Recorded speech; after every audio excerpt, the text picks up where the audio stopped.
Hello and welcome to Controllers Tech.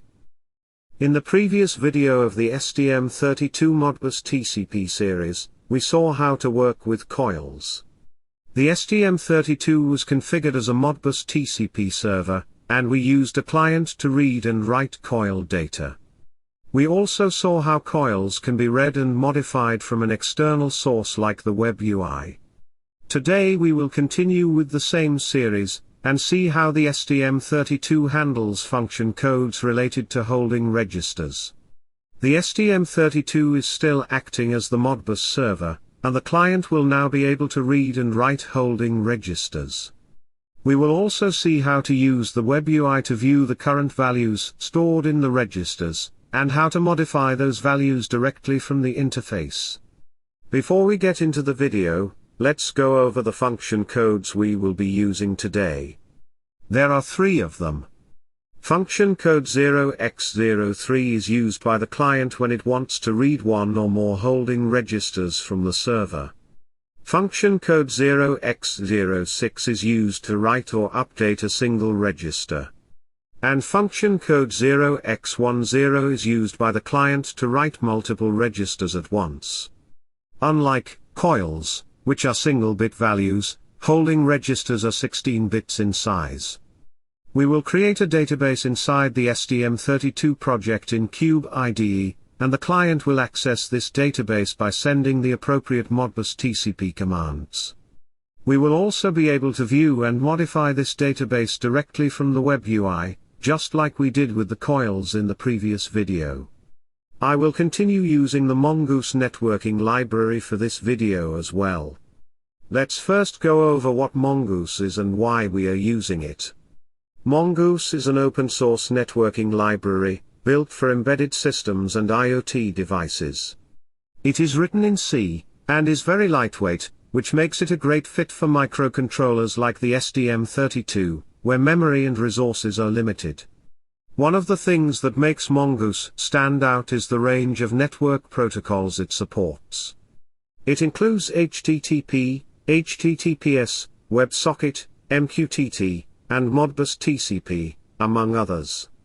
It takes care of all the low-level networking in the background, so you do not have to deal with complex networking code, and can focus on your actual application instead.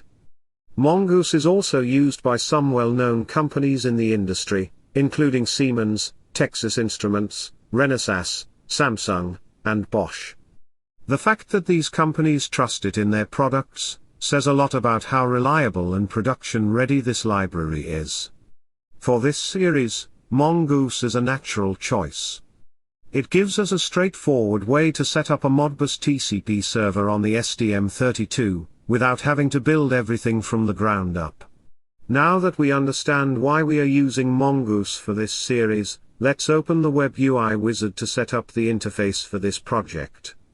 We will continue from where we left off in the previous project, so click the Load button, browse to the previous project folder, then go inside the Mongoose folder, and open the wizard.json file inside it. Now go to the Settings tab and make sure you select the same directory we used in the previous project. Since we are covering the entire Modbus server series within a single project, we just need to modify the existing one instead of creating a new one each time. Alright, now we need to make a few changes to the UI. Let's go to the page content section first. Here change the title of the container from coils to holding registers. Now go to the REST API section. We already had an API endpoint set up for the coils. That endpoint was an array type with a Boolean attribute, because coils can only be 0 or 1. However, the same does not apply to holding registers, since they hold 16-bit integer values. So first, rename the API endpoint to holding registers. It will still be an array type, but this time set the attribute name to value and change its type to integer. Set the default value to 0. Now go back to the page content section, and change the API variable of the main container from coils to holding registers. Next, Update the text field so it says register instead of coil. Since holding registers start from address 40001, we will use that as the starting address here. This means the registers will be displayed from 40001 all the way to 40012, as we are going to define 12 registers in the code later. Now, for the input element, since holding registers store actual numeric values, we do not need a toggle button here. Instead, we will use an input field that can both display the current value and accept a new one. Set the API variable of this input element to the holding registers.value attribute we just defined. This ties each input field directly to the corresponding element in the array. Also, make sure to enable the autosave on change option for the input field. This way, whenever a new value is typed into the field, it will be automatically sent to the code without needing a separate save button. Alright, that is all the changes we need to make in the wizard. Let me just adjust the size of the container so everything fits properly. Now click Generate Code to update the project. Now we need to load this project in Cube IDE. So browse the project folder and import it to the IDE. Alright, the project has been loaded. Since the STM32 Nucleo H755 is a dual-core board, you will see both a CM4 and a CM7 project loaded. However, we are only going to work with the Cortex M7, so let's focus on that. Open the Mongoose glue.c file. You should see the updated array structure for holding registers, which confirms that our changes in the wizard were applied successfully. Now let's open the main file. Since I am using the same project throughout this series, I will comment out the coil-related code and create a new section for the holding registers. Since the registers can be modified from both the Modbus client and the web UI, we need a central database to store their values. This way, no matter where a register is updated from, the change always goes into the same database. So let's define a 16-bit array with 12 elements and give each register some initial values. Alright, our database array is ready. Next, go to the Mongoose glue.c file and copy the Modbus handler function. Paste it into the main file, where we will modify it. This handler is used by Mongoose to process the function codes sent by the client. First, rename it from glue Modbus handler to my Modbus handler, since the original is already defined in the glue file and we do not want any conflicts. I will also remove the initial part of the function that we do not need. Now let me explain what this function does. It checks the function code sent by the client and responds accordingly. The default code in there is for reading coils, but since we are now working with registers, we need to update it. The function codes are defined in the Mongoose header file, here you can see them all. For the read holding registers function code, the handler will go through each requested register in a for loop, and call a function read holding register, passing the register address as a parameter. The returned value needs to be stored in the register pointer rather than the bits pointer, since we are dealing with 16-bit values and not single bits. That covers the read request. Now for writing multiple registers, the handler will call another function called write holding register, passing both the address of the register the client wants to update, and the value it wants to write. We also need to handle writing a single register, so let's add another else if condition for that function code. In this case, there is no need for a for loop since only one register is being written. We call the same write holding register function, passing the register address and the first element of the register pointer. Now let's define the two functions we referenced in the handler. The first one is read holding register. It takes the register address as a parameter and simply returns the corresponding value from our database array. This is actually simpler than what we did with coils, because coils are single-bit values and we had to calculate the exact byte and bit position to find them. With registers, each register is its own 16-bit element in the array, so we can just access it directly using the address as the index. The second function is write holding register. It takes the register address and the value to write as parameters, and simply updates the corresponding entry in the database array. That is all it needs to do. Our Modbus handler is now complete and ready to handle all register-related requests from the client. But we also need to handle requests coming from the web UI. So let's go back to the Mongoose glue.c file and copy the getter and setter functions along with the register array, which we will then bring into the main file and modify. Now we need to make a few modifications to these functions. Let's start by renaming the register array, since the original name is already declared in the glue file. Once renamed, make sure to update that name everywhere it is referenced inside the getter and setter functions as well. Since we are going to work with 12 registers, we also need to define 12 elements inside this array, and let's initialize all of them to 0.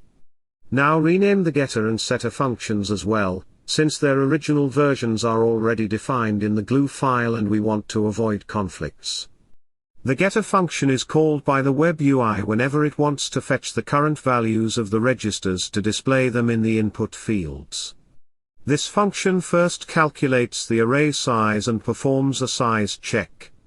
If everything looks fine, it copies the data from the register array to the web UI.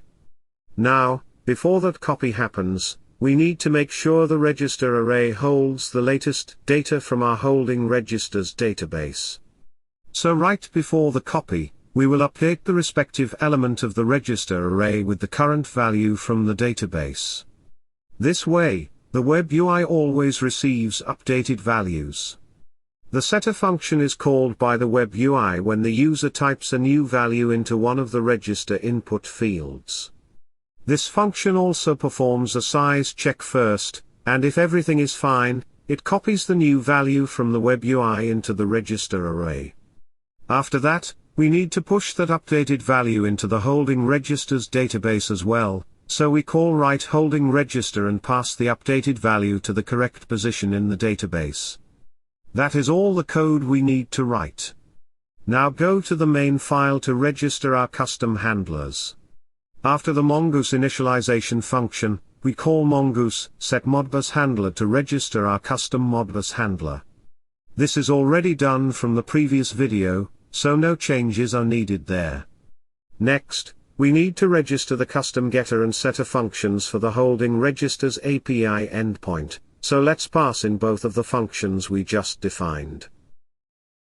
Finally, the WebSocket reporter function will take care of calling the getter every 200 milliseconds, to keep the web UI updated with the latest register values. Alright, that is all we need to write here. Let's build the project. There are no errors, so let's go ahead and flash it to the board. Open the serial console to view the logs.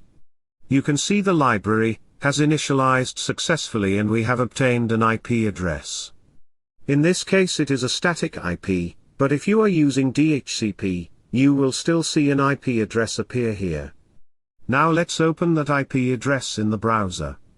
You can see the web UI showing our holding registers, starting from 40,001 all the way to 40,012, and all of them are displaying the initial values we assigned in the database. Now let's open the Modbus client. I am again using the Simply Modbus TCP client software here. Enter the IP address of the server and the port number, which is 502, then connect. Alright, we are connected. The starting address for holding registers is 40,001, and we want to request a total of 12 registers. Since holding registers store 16-bit unsigned values, let me quickly update the data type setting in the client to match that. Now set the function code to 3, which is the code for reading holding registers. Let's send the request. We have received a response, and you can see that the values returned by the server are exactly the same as the ones we defined in the database. Everything is working correctly. Before we move on, let's take a closer look at the request sent by the client, and the response sent back by the server. The first 2 bytes are the transaction identifier, which are 00 and 01. This is a unique ID that the client generates for each transaction, and since this is the first one, the ID is 1. The next 2 bytes are 0, which is the fixed protocol identifier for Modbus. After that, the next 2 bytes are the length field, which tells us how many bytes follow. Here it is 6, meaning 6 bytes will be sent by the client after this. These 6 bytes of length include 1 byte for the unit identifier, which is 0A, this is the slave ID we set in the Modbus client. Then comes 1 byte for the function code, which is 03 for reading the holding registers. The next 2 bytes are the starting address, which is 0 since we are reading from the very first register. And the last 2 bytes represent the number of registers being requested, which is 12, hence the value is 00, followed by 0C. Now let's look at the response from the server. The first 2 bytes are the transaction ID, which matches what the client sent. The next 2 bytes are again 0, the fixed Modbus identifier. Then comes the length field, 1B indicates that 27 bytes will follow. These 27 bytes include 1 byte for the unit ID, 1 byte for the function code, 1 byte indicating how many actual data bytes are being sent, which is 24. These 24 bytes contain the actual data for the 12 registers. The registers are 16 bits in size, and since each register occupies 2 bytes, we have a total of 24 data bytes here.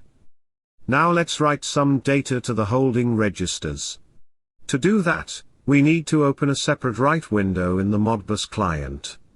Enter the address of the register you want to modify. For example, I want to update register 40008, and I only want to write a single value, so the function code will automatically be set to 6, which is for writing a single register. Enter the value you want to store at that address and send the request. The request has been processed by the server, and you can see that register 40008 now holds the updated value sent by the client. You will also notice that the web UI updates instantly. That is because the WebSocket is refreshing the holding register values every 200 milliseconds, so any change is reflected on the screen almost immediately. Now let's try writing multiple registers at once. I want to update 4 registers starting from address 40004. Let's enter the values we want to write and send the request. You can see that registers 40004, 40005, 40006, and 40007 have all been updated with the new values. Let's do a read request again to confirm. You can see that all the values returned by the server match the updated values we just wrote. So writing from the Modbus client is working correctly. Now let's try modifying the registers from the web UI. I am going to update registers 40001, 40002, 40003, and 40004. Simply type the new value into the input field and press enter, and the value will be sent to the database right away.